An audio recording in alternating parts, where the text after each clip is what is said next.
Okay, I've been feeling a lot of stress lately with the way the world's been going. Time for a waterfall.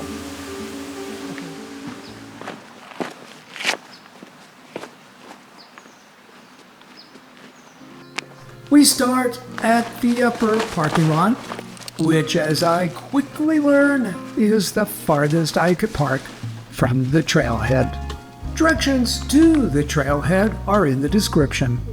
From here, it's a simple case of following the signs to Sturtevant Falls.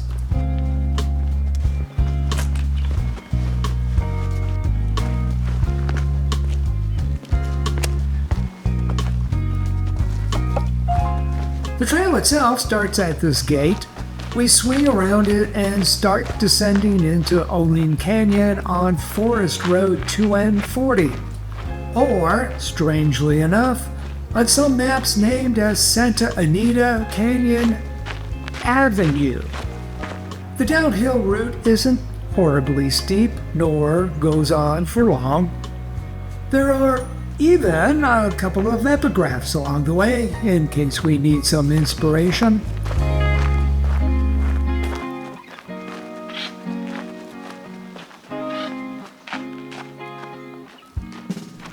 Not long into the hike, the road hits bottom at the Santa Anita Wash and crosses Winter Creek.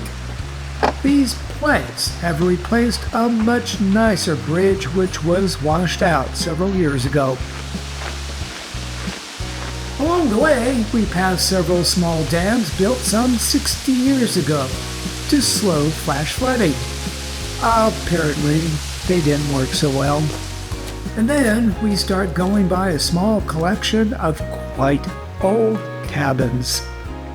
The cabins here are all privately owned. One or two come on the market from time to time, but before you buy, you might consider these caveats. First, the Forest Service doesn't allow them to be rented, so don't even think about turning one into a B&B. There's no electricity or running water. And perhaps the most important thing to consider is this. 220 cabins were originally built in the 1910s and the 1920s, and there are now less than 79. Why? Forest fires and floods, mainly. It might be a shaky investment. The well-maintained trail continues, headed slightly uphill in places as it runs alongside an unnamed creek, the same one that supplies the waterfall we're coming up to. If nothing else, there's a fair amount of shade here.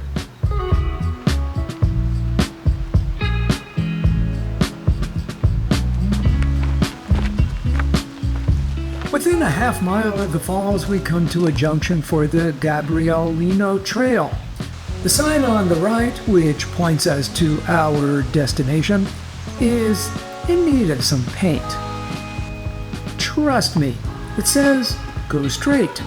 The other trail to the left climbs out of the canyon on its way to Mount Wilson.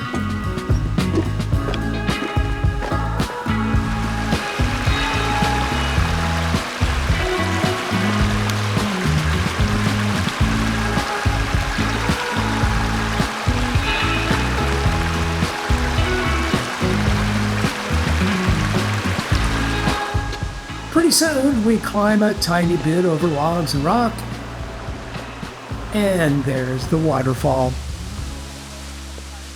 Don't be surprised if there are a few people already there.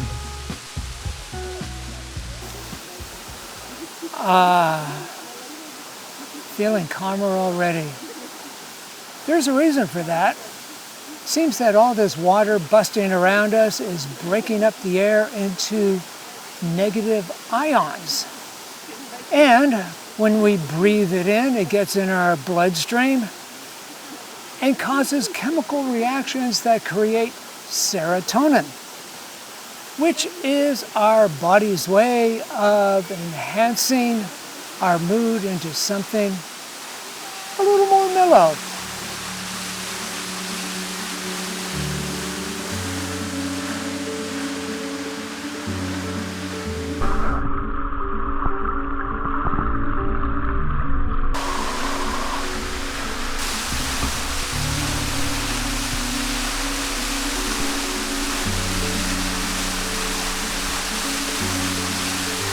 By the way, the falls were named after Wilbur Sturtevant, who founded his namesake camp up the trail from here in 1893, and then built a trail to it.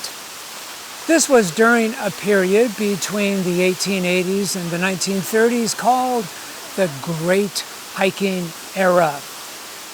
And then, apparently, people lost interest in wilderness walking due to the popularity of driving, the Great Depression, and unfortunately, places like this burning down.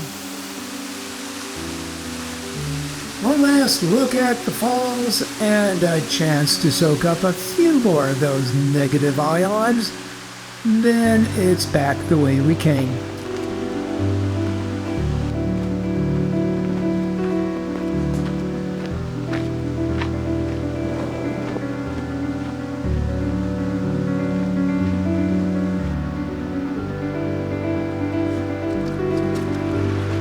Keep in mind, there is that last bit of uphill, which unfortunately gets a full blast of sunshine and heat in the summer.